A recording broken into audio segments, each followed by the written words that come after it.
Hello అండి, అందరికీ నమస్కారం. వెల్కమ్ టు మై ఛానల్ బంగారు సహస్ర కుకింగ్. ఈ వీడియోలో కోవా కజ్జికాయలను ఎలా చేసుకోవాలో చూపించబోతున్నాను.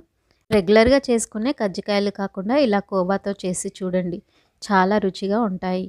ఈ గజ్జలను చేయడానికి నేను హాఫ్ కప్పు మైదా పిండిని, 1 స్పూన్ ఉప్మా రవ్వ, హాఫ్ కప్పు గోధుమ పిండిని తీసుకుంటున్నాను. ఇక్కడ మీరు మొత్తం గోధుమ పిండితో కానీ మైదా పిండితో కానీ చేసుకోవచ్చు. నేను సగం గోధుమ పిండి సగం మైదా పిండిని యూజ్ చేస్తున్నాను. ఇప్పుడు ఇందులో 1 స్పూన్ నెయ్యిని వేసుకుంటున్నాను. నెయ్యిని ఉప్మా రవ్వని వేసుకోవడం వలన గర్జలు క్రిస్పీగా వస్తాయి. ఇక్కడ నెయ్యికి బదులుగా మీరు వేడి నూనెను కూడా యూజ్ చేయొచ్చు. ఇందులో కొద్దిగా వాటర్ని యాడ్ చేసుకుంటూ చపాతీ పిండి కంటే కొద్దిగా గట్టిగా కలుపుకోవాలి. ఇలా కలుపుకున్న పిండిని ఆరిపోకుండా ఉండడానికి ఒక బౌల్తో కానీ క్లాత్తో కానీ కవర్ చేసి పక్కకు పెట్టుకోండి. ఇప్పుడు ఒక ప్యాన్లో 1 కప్పు కోవాని తీసుకోవాలి. ఇది 150 గ్రాములు ఉంటుందండి. కోవాని ఇలా లో ఫ్లేమ్ మీద కలుపుతూ ఉండాలి, లేదంటే కోవా మాడిపోతుంది. కలుపుతూ ఉండగా కోవా కొద్దిగా లూజ్గా అవుతుంది. కోవా అడుగంటకుండా కంటిన్యూస్గా కలుపుతూ ఉండండి.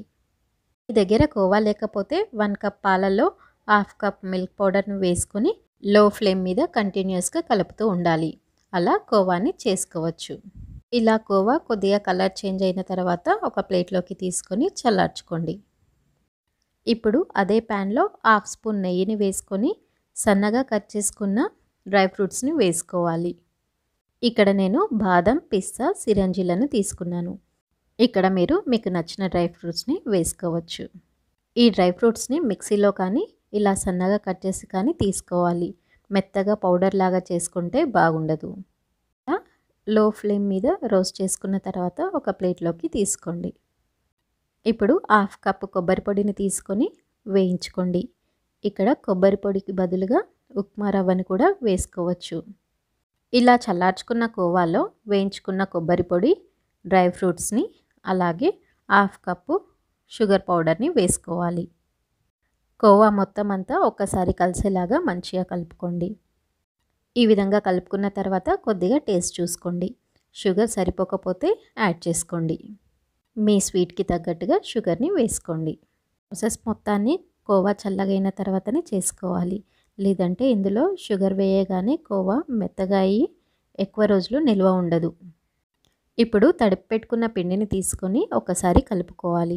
ఇలా కలుపుకున్న తర్వాత పూరి చేసుకుంటాం చూడండి, ఆ సైజు చిన్న చిన్న ముద్దలుగా చేసుకోవాలి. ఇలా చేసి పెట్టుకోవడం వల్ల ఈజీగా అవుతుంది. ఇలా పొడి పిండిని కానీ ఆయిల్ని కానీ తీసుకొని సన్నగా చపాతీలాగా తాల్చుకోవాలి. ఇలా సన్నగా చేసుకున్న తర్వాత గజ్జలు చేయడానికి మౌల్డ్స్ ఉంటాయి కదండి, వాటిలో పెట్టుకొని ఇందులో ఇప్పుడు మీకు కావాల్సినంత కోవా పొడిని పెట్టుకొని సైడ్లకి వాటర్ని అప్లై చేసుకొని కట్ చేసుకోవాలి. అలా చేయడం వలన మనకి ఆయిల్లో వేసుకున్నప్పుడు ఈ స్టఫింగ్ బయటకు రాకుండా ఉంటుంది. ఇలా మౌల్డ్స్ లేకపోతే పిజ్జా కట్టర్తో కానీ లేదా చేత్తో కానీ ఫోల్డ్ చేసుకొని గజ్జల్ని చేసుకోండి.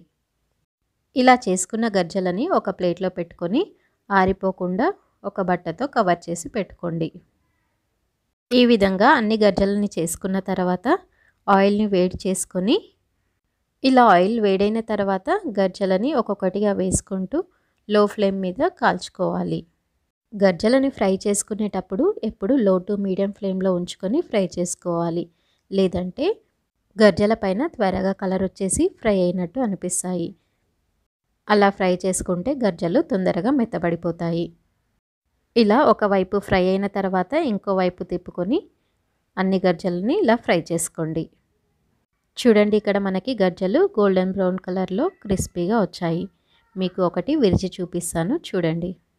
టేస్ట్ కూడా చాలా బాగా వచ్చాయండి. మీరు కూడా ట్రై చేసి చూడండి. మీకు ఈ వీడియో నచ్చినట్లయితే వీడియోని లైక్ చేసి ఛానల్ని సబ్స్క్రైబ్ చేసుకోండి. Thank you for watching this video.